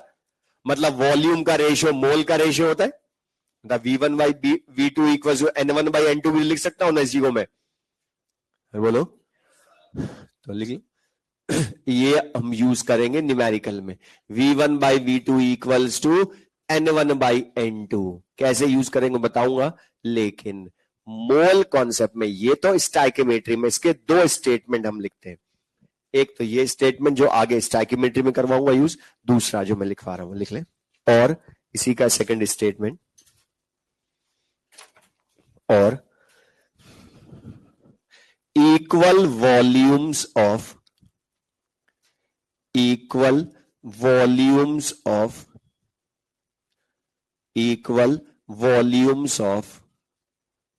different gases, equal volumes of different gases at same temperature and pressure, at same temperature and pressure, at same temperature and pressure have equal number of moles, have equal number of moles, molecules, have equal number of moles, molecules and मत लिखना, have equal number of moles, molecules but not number of atoms, but not number of atoms, have equal number of moles, molecules but not number of atoms। अब board पर देख लो, इसको बाद में पढ़ेंगे statement को। मैं तुमसे क्वेश्चन की फॉर्म में पूछा, जो हमने अभी थ्योरी पढ़ी वो भी रिवाइज हो जाएगी इसमें, उसमें हमारा स्टेटमेंट हो जाएगा लॉ का। अच्छा बोर्ड पर देख ले, मैं क्वेश्चन ही बोल रहा, एग्जाम्पल ये, मीथेन गैस है एक वेसल में, दूसरी वेसल में CO2 गैस है, थर्ड वेसल में हाइड्रोजन गैस है, और both all three vessels are identical या हैव इक्वल कैपेसिटी। तो पहले तो मुझे बताओ गैसेस का खुद का वॉल्यूम या वेसल का वॉल्यूम, तो बता आइडेंटिकल वेसल्स बोलूं या वेसल्स ऑफ इक्वल कैपेसिटी बोलूं, मतलब तीनों के वॉल्यूम डिफरेंट या सेम। मतलब अगर बता एक मीथेन गैस का V लीटर वेसल है तो CO2 गैस भी V लीटर वेसल, हाइड्रोजन भी V लीटर वेसल, और तीनों के टेम्परेचर प्रेशर में सेम मान रहा हूं, सेम बोल रहा हूं, मतलब टेम्परेचर प्रेशर कुछ भी होगा कांस्टेंट और अलग अलग सबके लिए सेम, लेकिन सबसे ज्यादा सेम टेम्परेचर प्रेशर हम STP ही मानेंगे इस चैप्टर में। तो एट STP मान लू, तीनों के वॉल्यूम डिफरेंट है सेम, तो the equal volumes of different gases है ना, मीथेन और CO2 hydrogen at same temperature and pressure. तो बता मैं तुमसे पूछूं इनके नंबर ऑफ मोल्स कितने हैं, तो ला सकते हो ना, गैसेस है ना एट STP है ना, तो number of moles V by 22.4 litre से ला सकता हूं ना, तो गिवन वॉल्यूम से लिख भी ले साथ में ये, तो बता V बाई 22.4 लीटर ये मोल ही हो गए ना इसके। अच्छा इसका भी वॉल्यूम V लीटर है, तो अपॉन 22.4 लीटर करूंगा तो डिफरेंट मोल आए या सेम आए तीनों के, मतलब वॉल्यूम सेम है तीनों का, एट STP है सेम टेम्परेचर प्रेशर, तो बता तीनों के मोल N की वैल्यू डिफरेंट या सेम, सेम। अच्छा एक मिनट रुक जा, पूरा सुनी लो फिर लिख लेंगे कि तीनों के मोल सेम आए। अच्छा मैं तुमसे पूछूं इस V लीटर में कितने नंबर ऑफ मॉलिक्यूल्स है, नंबर ऑफ मॉलिक्यूल्स कितने हैं, तो बता 1 मोल में Na मॉलिक्यूल। अच्छा मॉलिक्यूल बोला मैंने 1 मोल में Na, क्यों Na एटम्स क्यों नहीं बोला, क्योंकि तीनों क्या है सब्सटेंस मॉलिक्यूलर है, बता तीनों मॉलिक्यूल है ना, तो 1 मोल में तो Na मॉलिक्यूल्स ही होंगे, Na एटम्स Na आयंस नहीं बोल सकता, तो 1 मोल में Na मॉलिक्यूल्स, तो बता N मोल में कितने molecules, N into N A molecules ही हो जाएंगे ना। 1 मोल में एन है तो एन मोल में कितने, और एन की वैल्यू क्या है, वी बाई 22.4। बार बार ये लिखूं, अच्छा एन लिख दू ना, एन की वैल्यू तो हमें पता है ना सबके। तो बता यहां पर नंबर ऑफ मॉलिक्यूल्स भी कितने आए, एन इंटू एन ए। अच्छा थर्ड के भी कितने मॉलिक्यूल्स आए, एन इंटू एन ए। लेकिन अब मैं तुमसे पूछूं तीनों के नंबर ऑफ एटम्स कितने हैं, हाँ बताओ, मीथेन में बताओ। 1 मॉलिक्यूल में कितने एटम, 5, लेकिन है कितने molecule, N into N A. तो बता कितने number of atoms, N into N A into 5, only 5 मत बोलो, वो एन इंटू एन ए के साथ होंगे number of atoms. Okay number of atoms पूछ रहा हूं मैं वी लीटर में, तो वी लीटर में कितने मोल हैं, फिर इंटू एन ए करोगे तो मॉलिक्यूल इंटू 5 करूंगा तब जाकर नंबर ऑफ एटम्स होंगे ना, जो मैंने सबसे पहले बोला था आज वही तो कर रहा हूं फिर से। अच्छा बता CO2 में कितने, बोलो, फिर 3 पूरा बोलो, N into N A into 3। मैं क्यों बार बार पूरा बुलवा रहा हूं, रीजन बताऊंगा अभी आगे में, जब तुम रॉन्ग करोगे ये क्वेश्चन तब मैं बोलो ये इसी वजह से गड़बड़ करोगे वरना। अच्छा हाइड्रोजन के कितने number of atoms, N into N A into 2 atoms. अब मुझे बताओ, अब अच्छा स्टेटमेंट पढ़ो पहले, बताओ क्या पढ़ो, इसी को समराइज करके मैं स्टेटमेंट बना रहा हूं। एक मिनट देख लें पहले, क्या लिखा है, इक्वल वॉल्यूम्स है ना, तीनों के volume equal of different gases है, तीनों different gases eight same temperature pressure have, पढ़ो क्या लिखा है, same number of moles, same number of molecules but not number of atoms. Number of atom same नहीं होते। अब इसका पहला क्वेश्चन तो थियोरटिकल, वो स्टेटमेंट ही पूछ लेगा equal volumes of different gases में क्या क्या चीजें सेम होती हैं क्या क्या डिफरेंट होती हैं, या उनका रेशियो पूछ लेगा। अब बता मैं तुमसे मोल का रेशियो पूछूं इक्वल वॉल्यूम में तो 1:1 सेम, क्या 1:1:1। मॉलिक्यूल्स का रेशियो तो 1:1:1 को सेम है ना। अच्छा एटम्स का 5:3:2 मतलब। अच्छा अब मैं तुमसे थियोरटिकल रीजन पूछ रहा हूं, तुम कितना ध्यान से बताते हो, थ्योरी को यूज कैसे करते हो। मुझे बता दे कि तीनों में जब वॉल्यूम्स इक्वल थे तो नंबर ऑफ मोल सेम क्यों आए, नंबर ऑफ मोल सेम क्यों आए, क्योंकि किसी भी सब गैस के 1 मोल का volume at STP always 22.4 litre होता है। इसलिए बता V बाई 22.4 सब में करूंगा ना मैं, इसलिए मोल सेम आए। नंबर ऑफ मॉलिक्यूल सेम क्यों आए, क्योंकि किसी भी सब्सटेंस के 1 मोल में Na मॉलिक्यूल्स फिक्स होते हैं, इसलिए सेम आए। लेकिन नंबर ऑफ एटम सेम क्यों नहीं आए, क्योंकि हर मॉलिक्यूल की एटॉमिसिटी अलग अलग होती है, कितने एटम से मिलकर बना है वो तो अलग अलग हो सकते हैं ना मॉलिक्यूल में, कोई 2 एटम से मिलकर बनता, कोई 4 से, कोई 5 से, कोई 3 से। तो बता सबकी एटॉमिसिटी अलग अलग, ये number of atoms present in 1 molecule तो मल्टीप्लाई कर रहे हो ना, इसको हम क्या बोलते हैं, एटॉमिसिटी। तो नंबर ऑफ एटम सेम क्यों नहीं आते, आ सकते हैं कभी कभी, मतलब O2 ही ले लेता है इनकी जगह तो सेम आ जाएंगे, लेकिन बता है तो एटॉमिसिटी तो हर मॉलिक्यूल की अलग अलग। तो बता नंबर ऑफ एटम्स, इसको वो एग्जाम वालों को बहुत अच्छा लगता है, क्वेश्चन बताया मैंने, लिख ले। तो बता अगर मैं तुमसे किसी क्वेश्चन में नंबर ऑफ एटम्स पूछूं, नंबर ऑफ एटम्स पूछूं, तो मुझे बता नंबर ऑफ एटम्स पूछना एग्जाम वालों को बहुत अच्छा लगता है, या इसको वो दे देगा खुद तुम्हें क्वेश्चन में, कुछ और पूछेगा तो कैसे ला। अच्छा देखिए तुम नंबर ऑफ एटम्स लाए कैसे, तुम्हें मैं क्वेश्चन बोलूं, बोल बैठ ले, मैं तुमसे डायरेक्ट पूछता V litre methane gas at STP में नंबर ऑफ एटम्स कैलकुलेट करें, तो तुमने क्या करा बताओ, सबसे पहले उसके मोल लाए ना, इंटू Na करके नंबर ऑफ मॉलिक्यूल लाए ना, इंटू एटॉमिसिटी करके उसके नंबर ऑफ एटम्स लाए ना।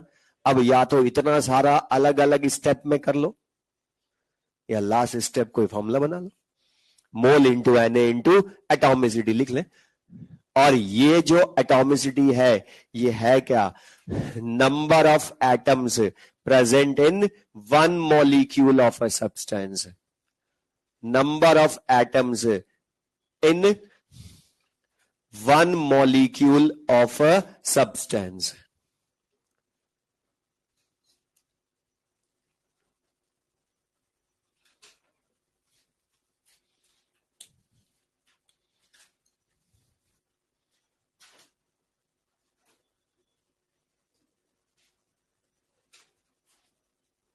और एक चीज बोला, जब भी तुम्हें क्वेश्चन में नंबर ऑफ एटम्स गिवन हो या कैलकुलेट करवाए, तुम यही फॉर्मूला लिखना। मैं कितना भी अच्छा कर दूं, इसी से एक लाइन में हो जाएगा। नंबर ऑफ एटम्स हो अगर क्वेश्चन में, तो mole into N into atomicity ही यूज करना हमेशा।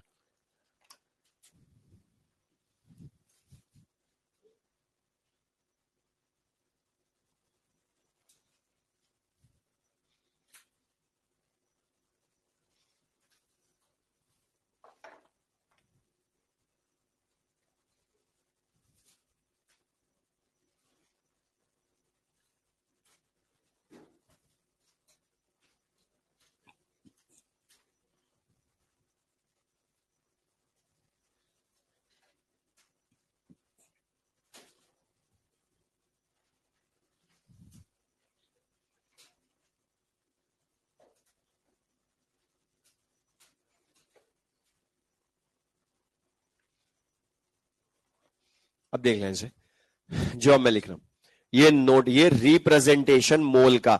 मुझे सब्सटेंस को डायरेक्ट नहीं बताना, वो एटम है, मॉलिक्यूल है, क्या है। अच्छा, मैंने एक चीज बोल रहा हूं, तुम्हें क्वेश्चन में कुछ भी पूछ लूं, मतलब मैं नंबर ऑफ एटम्स पूछा मैंने, तब भी बता, मैंने सबसे पहले वॉल्यूम को किसमें बदला, मोल में। तो बता मोल, अगर मैं तुम्हें वी लीटर में नंबर ऑफ एटम्स पूछता, तो बता यही ले आओ ना मोल। V अपॉन 22.4 इंटू एन से अपने आप नंबर ऑफ मॉलिक्यूल हो गए, इंटू एटोमिसिटी से करने से अपने आप नंबर ऑफ एटम्स हो गए। तो ये चीज क्लियर सबको ये। अब लेकिन ये जो मैंने थर्ड नोट लिखा है, 1 ग्राम एटम लिखा हो कहीं भी क्वेश्चन में, 1 ग्राम मॉलिक्यूल लिखा हो, 1 ग्राम आयन लिखा हो, तो ये होते हैं मोल ही, तीनों मोल ही होते हैं। बट सबसे बड़ा डिफरेंस सुन लेंगे कि सब्सटेंस हमें एटम फॉर्म में लेना। सबसे पहले मैंने बोला चेक करना, सब्सटेंस एटॉमिक फॉर्म में एग्जिस्ट कर रहा है, मॉलिक्यूल फॉर्म में एग्जिस्ट कर रहा है, या आयन फॉर्म में एग्जिस्ट कर रहा है। ये चेक करने के लिए बोला ना मैंने तुम्हें। अगर मुझे चेक ना करवाना, तुम्हें खुद बताना हो मुझे, लेकिन अच्छे तरह से, तो फिर मैं लिखूंगा ग्राम एटम का मतलब है कि ये खाली मोल नहीं होता है। ग्राम एटम एक साथ लिखा है, बीच में कुछ ना लिखा हो। और ये भी मत कर लेना 1 ग्राम एटम में से 1 ग्राम अलग कर लो और मास हो गया एटम का, वो नहीं है ये। 1 ग्राम एटम एक साथ लिखा हो तो ये होता है मोल। लेकिन उस सब्सटेंस को जिसके ग्राम एटम लिखे हैं उसको मानोगे ओनली एटम ही, चाहे वो एग्जिस्ट की मॉलिक्यूल फॉर्म में क्यों ना करता हो, उसको एटम के ही मोल मानोगे ओनली। लिख ले, ग्राम मॉलिक्यूल लिखा है तो उसको ओनली मॉलिक्यूल के मोल मानोगे। मतलब बता, अगर मैं यहां पर 2 ग्राम मॉलिक्यूल लिख दूं तो क्या मानोगे, 2 मोल मॉलिक्यूल के ओनली। ग्राम आयन लिखा है तो मोल आयन के ओनली मानोगे। अभी मैं क्वेश्चन से बता दूंगा इसको और इजीली कैसे यूज करना है। तो पहले तो ये बस रिप्रेजेंटेशन है मोल एटम का, या मोल मॉलिक्यूल का, या मोल आयन का। तो ग्राम एटम, ग्राम मॉलिक्यूल, या ग्राम आयन, या इसी को तुमने कई बार लिखा है ग्राम मोल। अच्छा, ग्राम मोल भी मोल ही होते हैं ना, वैसे मोल ही है ये, लेकिन ग्राम एटम ओनली एटम के मोल मानने, ग्राम मॉलिक्यूल ओनली मॉलिक्यूल के मोल मानने हैं। अब ये जो हमने सारा पढ़ा, इनको यूज करना कैसे है, एक क्वेश्चन बताऊंगा, बाकी फिर तुम करना। लिख रहे क्वेश्चन, चाहे तुम इनको पहले कैसे भी करते हो, जो मैं बताऊं वैसे लिख ले।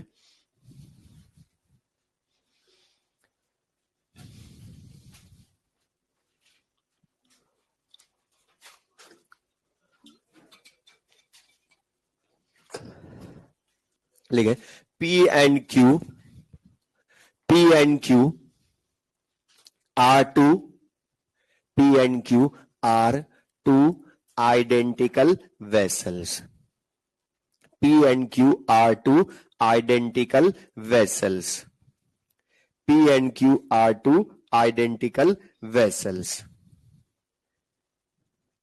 The vessel P contains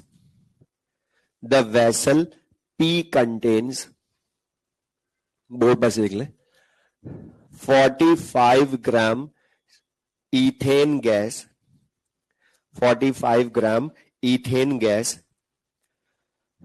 at certain temperature and pressure at certain temperature and pressure at certain temperature and pressure the vessel Q contains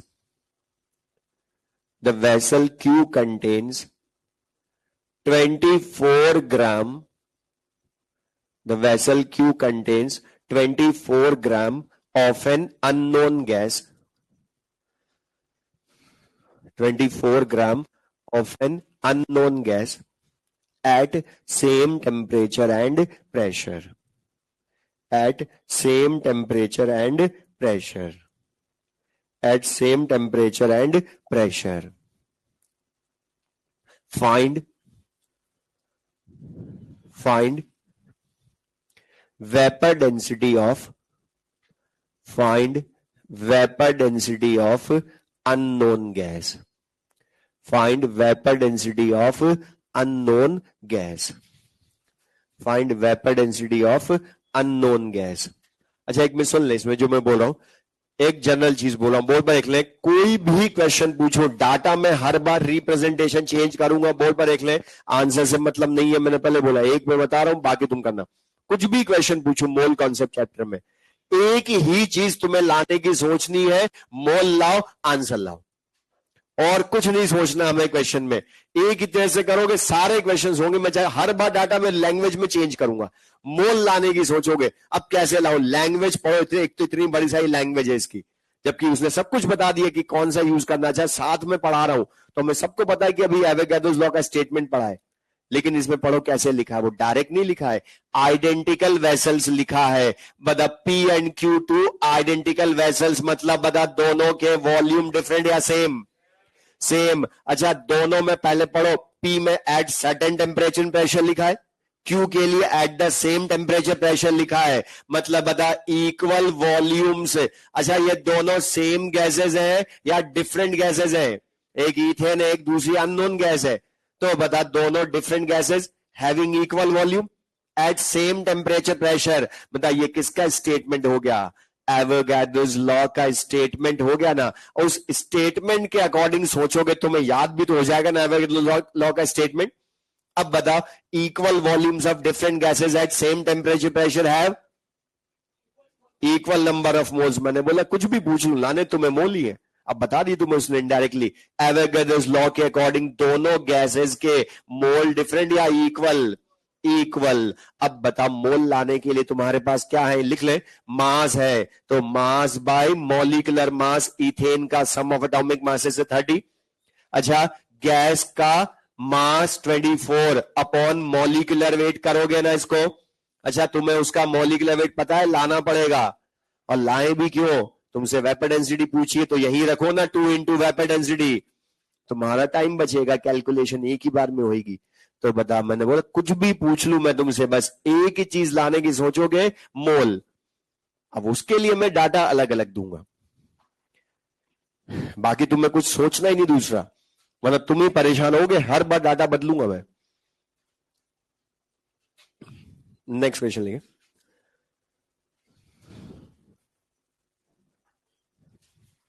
find mass of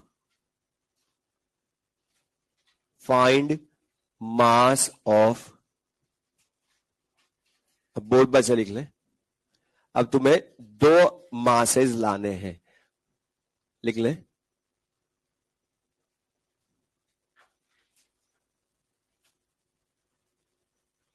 0.5 gram atom nitrogen 0.5 gram molecule nitrogen 0.5 gram atom nitrogen 0.5 gram molecule nitrogen अच्छा एक minute रुक जाए मैं जो पूछा solve तुम ही करना मैं जो बोल रहा हूं सुन ले पहले एक बार या तो मैं पूछा छोटी सी जनरल चीज बोर्ड पर देख ले जो कर रहे उनको बोल रहा हूं आंसर बता दूंगा ना मैं भी सुन ले नहीं बताऊंगा सुन ले अब अच्छा तुम ही बताओ नाइट्रोजन को क्या लिखो इसको पूछ रहा हूं, इसको छोड़ के सबने जवाब दे दिया। N2 ही लिखेंगे, मतलब पूरी फिजिकल केमिस्ट्री में जो करते हैं वही करो।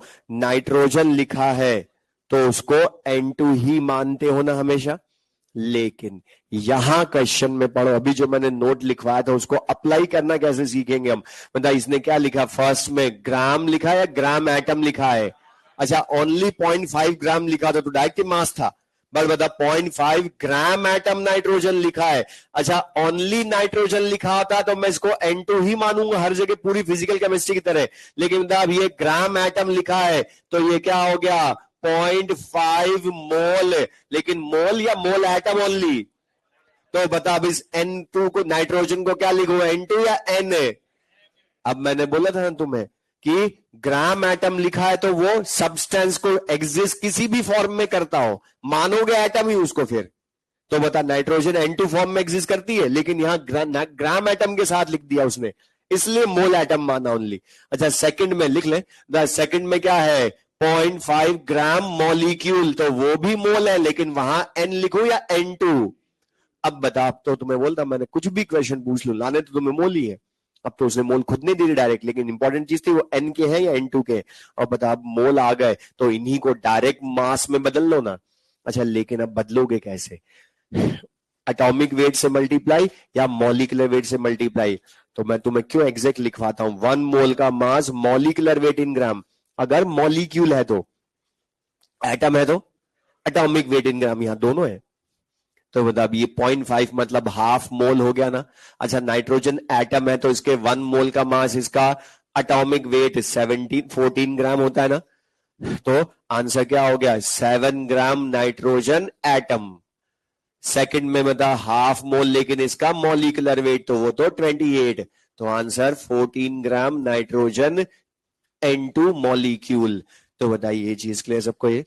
तो वो ग्राम एटम या ग्राम मॉलिक्यूल को यूज कैसे करना है, ये क्लियर सबको ये? नेक्स्ट क्वेश्चन लेंगे। कैलकुलेट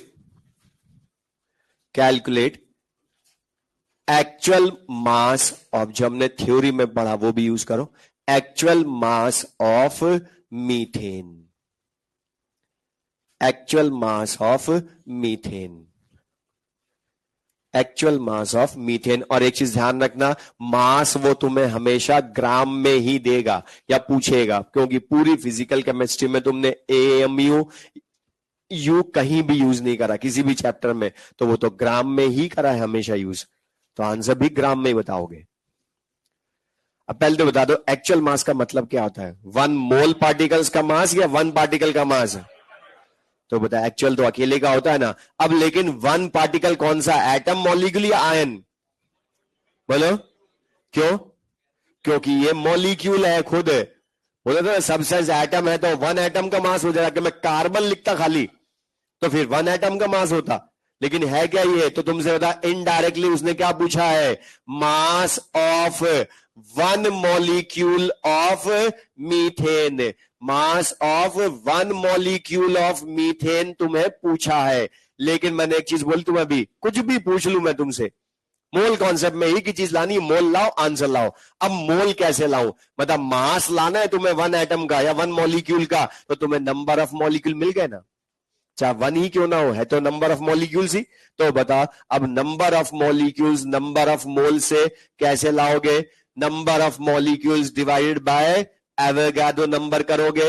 अब नंबर ऑफ मॉलिक्यूल्स कितने हैं, 1, तो 1/Na मोल हो गए ना ये मीथेन के। अच्छा बता, 1/Na मोल आ गए, तो अब तो मास ला सकते हो। पहले वाला क्वेश्चन हो गया ना, वहां डायरेक्ट मोल थे तुम्हारे पास ग्राम एटम में, यहां मॉलिक्यूल से तुम लाए। बता 1 मोल का मास, इसका मॉलिकुलर वेट इन ग्राम, तो 1/Na मोल का कितना, 1.67 इंटू 10⁻⁻24 इंटू 16। मीथेन का मॉलिकुलर वेट इन ग्राम होगा ना 16 ग्राम। अच्छा, लेकिन 1/Na को क्या लिख सकता हूं, 1.67 10⁻⁻24 लिख सकता हूं ना। तो बता ग्राम, तो ग्राम में देगा, AMU लिख नहीं सकता। तो सॉल्व करोगे तो आंसर 2.67 इंटू 10⁻⁻23 ग्राम मीथेन, ये उसका actual mass. The meaning clear सबको, ये समझ में आया? तो क्वेश्चन कोई लेंदी नहीं है, सिंपल से छोटे छोटे क्वेश्चन हैं, कर लोगे यूज। बस ये तुम्हें बस वो टर्म्स याद आए, एक्चुअल मास का मतलब क्या है वही तो यूज कर रहे हैं हम। नेक्स्ट क्वेश्चन लिखे, find number of atoms, find number of atoms in 0.1 mole of a, in 0.1 mole of a triatomic gas. Number of moles in 0.1 mole of a triatomic gas. Number of atoms in 0.1 mole of a triatomic gas. Answer दो, बताइए। तो easy सा, अभी मैंने बोला था number of atoms का formula वो क्या होता है, बता, गिवन हो या कैलकुलेट करवाए तुम यही लिखो सबसे पहले, mole into N into atomicity, यही लिखोगे। अब बताइए, तो बहुत इजी सा क्वेश्चन, खुद ने ही तुम्हें मोल डायरेक्ट दिए 0.1 इंटू एवोगाड्रो नंबर। अच्छा, एटॉमिसिटी भी खुद ने बताई, ट्राई एटॉमिक गैस मतलब था इंटू 3, तो आंसर क्या हो गया 0.3 Na एटम्स। अब ऑप्शन चेक कर लेना बस कि Na की टर्म में आंसर हो तो Na ही हो गया, अगर 10 की पावर में है तो इंटू 6 इंटू 10 की पावर 23 और मल्टीप्लाई कर देना, कर लोगे। एक और क्वेश्चन लिखे, which of the following has, which of the following has maximum number of atoms, which of the following has maximum number of atoms, लिख लें बोर्ड पर से। 1 ग्राम Cl, 1 gram Cl2, which of the following has same maximum number of atoms, 1 gram Cl और 1 ग्राम Cl2, बोलो different या same? Correct है, क्यों? अच्छा, था 1 ग्राम Cl, अच्छा नंबर ऑफ एटम्स बोला है तो तुम्हें ये फॉर्मूला मैंने क्यों बोला, तुम्हारा टाइम बचाएगा, मोल इंटू Na इंटू एटॉमिसिटी सोचो। अच्छा, अब यहां खाली कंपैरिजन है तो Na को ही रखो। अच्छा बता, 1 ग्राम कितना है, मोल लाने पड़ेंगे ना, मोल इंटू Na इंटू एटॉमिसिटी, तो बता मोल लाने के लिए क्या आपके मास है, और ये मॉलिक्यूल है या एटम है, तो बता इसका एटॉमिक वेट कितना होता है 35.5, हमें सबको रटे हुए है ही सही, इंटू Na इंटू एटॉमिसिटी। अब बता कितनी एटॉमिसिटी इसकी 1, तो इसकी एटॉमिसिटी 1, तो Na/35.5 एटम्स हो गए ना। सेकंड में भी मास गिवन है 1 ग्राम, लेकिन इसमें एटॉमिक वेट करूं या मॉलिक्यूलर वेट, क्योंकि Cl2 तो मॉलिक्यूल है ना आपके, तो 2 इंटू 35.5, तो बताइए यहां 2 इंटू 35.5 मतलब 71 ही क्यों रखा वो समझ में आए। अच्छा, इंटू Na इंटू एटॉमिसिटी 1 या 2, 2, तो बता 2 से 2 कट गया, Na/35.5 मतलब डिफरेंट नंबर ऑफ एटम्स या same number of atoms, same number of atoms. और एक चीज ध्यान रखना, कुछ स्टूडेंट्स, मैं क्यों ये बार बार बोल रहा हूं, नंबर ऑफ एटम्स में कंपैरिजन करवाने वाले क्वेश्चन एग्जाम वालों को बहुत अच्छे लगते हैं। वो एक गड़बड़ क्या करते हैं जल्दबाजी में, टाइम सेव करने के लिए, कि जिसके मोल ज्यादा उसके नंबर ऑफ एटम ज्यादा, ऐसा कभी मत कर लेना, क्योंकि मोल सेम आने के बाद भी एटम अलग अलग आ जाते हैं, क्योंकि एटॉमिसिटी सबकी अलग अलग। अब बताइए यहां मास है अलग अलग है, फिर भी सेम आ गया ना नंबर ऑफ एटम्स, ठीक है। बाकी नेक्स्ट क्लास में पढ़ेंगे।